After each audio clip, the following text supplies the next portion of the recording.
আপনারা যারা বয়স বেশির কারণে বিদেশে যেতে পারছেন না তাদের জন্য আজকের এই ভিডিওটা খুবই গুরুত্বপূর্ণ, কারণ আমাদের পাশে এক ভাই আমাদের অফিসে এসেছে। প্রথমেই তার পরিচয় জানবো এবং উনি বয়স বেশি নিয়ে এসেছে, তো এইটার সমাধান আমরা কিভাবে করব সেই বিষয়ে আজকে আপনাদেরকে তথ্য দিব। ভাই কেমন আছেন? জি আলহামদুলিল্লাহ ভালো। কোথা থেকে আসছেন? আমি নাটোর থেকে আসছি। নাটোর থেকে এসেছেন। আপনার নাম?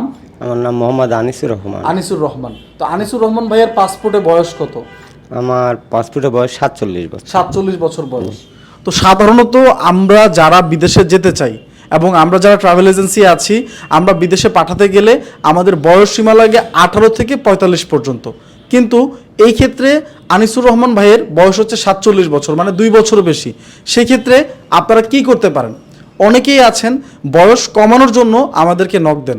তো যারা বয়স কমানোর জন্য নক দেন, আমি আপনাকে কি বলেছিলাম যে আপনার পাসপোর্টের বয়স আপনি কমাতে পারবেন, তো সেক্ষেত্রে প্রসেসটা কি? প্রসেসটা হচ্ছে আমার সার্টিফিকেটের বয়স যদি সেখান থেকে কম থাকে তাহলে সে আন্দাজে আমরা কমান যাবে। অনুমোদন করতে পারবো আপনার পাসপোর্টের বয়স কম। মানে যাদের আপনাদের সার্টিফিকেট আছে, ধরেন সার্টিফিকেটের বয়স আছে আপনার 35 বাট পাসপোর্টে আছে 45, সেই ক্ষেত্রে আপনি চাইলে 10 বছর বয়স কমাতে পারবেন সার্টিফিকেট অনুযায়ী। তো যারা সার্টিফিকেটধারী আছেন এবং বয়স কমাতে চাচ্ছেন তারা চাইলে আমাদের সাথে যোগাযোগ করতে পারেন। আর তাছাড়া আপনারা যারা যেতে চাচ্ছেন বিদেশে বয়স বেশি নিয়ে, তারা চাইলে কিন্তু দুবাইতে ছাড়া, ভাইয়া দুবাইয়ের জন্য এসেছিল মেইনলি, আপনি দুবাইয়ের জন্য এসেছিলেন, তো দুবাইতে আমাদের হবে না।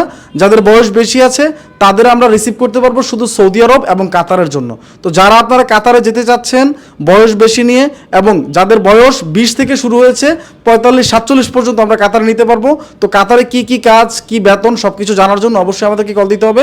তো আজকের মতো ভিডিওটা এখানে শেষ করছি, আসবো পরবর্তীতে অন্য কোনো ভিডিও নিয়ে। ভালো থাকবেন, সুস্থ থাকবেন, আল্লাহ হাফেজ, আসসালামু আলাইকুম।